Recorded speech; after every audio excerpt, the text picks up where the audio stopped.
Les Ivoiriens se sont souvenus hier des événements du 11 avril 2011 marqués par l'arrestation de l'ex-président ivoirien Laurent Gbagbo. Au nombre des principaux acteurs du dénouement de cette crise électorale, post-électorale, figure Soro Guillaume, revenant sur le rôle joué par l'actuel président de l'Assemblée nationale, Jérôme Kofi Aboulin. On le savait, grand syndicaliste, mais c'est à la faveur de la crise politico-militaire que Guillaume Kigbafori Soro va révéler ses qualités de redoutable tacticien.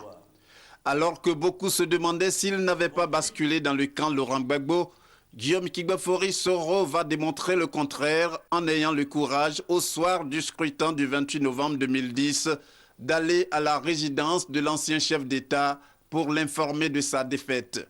Se mettant au-dessus de toute compromission, le Premier ministre sortant va choisir le camp de la vérité des urnes.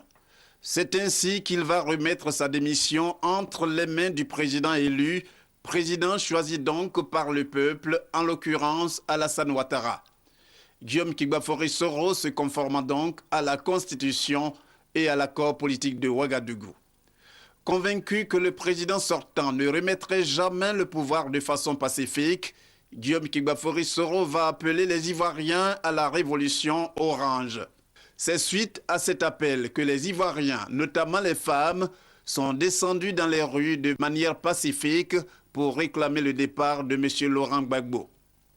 Ni ces manifestations, ni les différentes médiations, ni les offres d'amnistie du chef d'État élu n'ont pu infléchir la position du président sortant.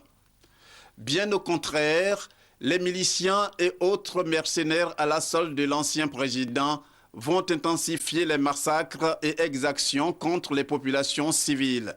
Pour mettre fin à cette tuerie généralisée, Guillaume Kigbafori Soro, en sa qualité de ministre de la Défense, prend la tête des FRC pour mener l'opération en vue de la libération totale de la Côte d'Ivoire.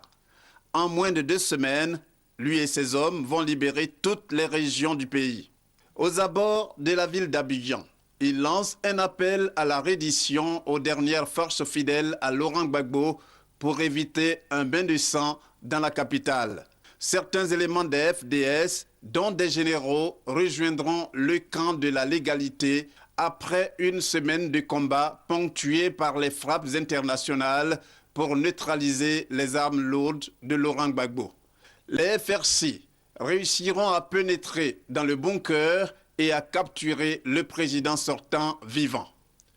De l'accord politique de Ouagadougou au dénouement de la crise post-électorale le 11 avril 2011, Guillaume Kigbafori Soro aura fait montre de ses qualités de meneur d'hommes, de courage et de loyauté.